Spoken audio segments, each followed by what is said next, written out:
بسم الله الرحمن الرحیم.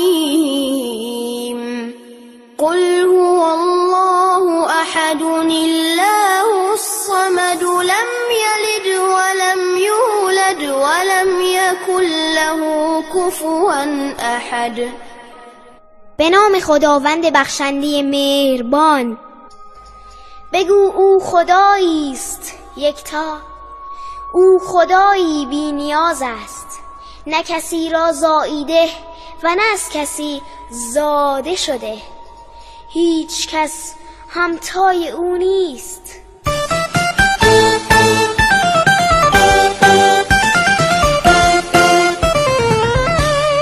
به نام خالق دانا و رحمان، هزاران شکر چون هستم مسلمان.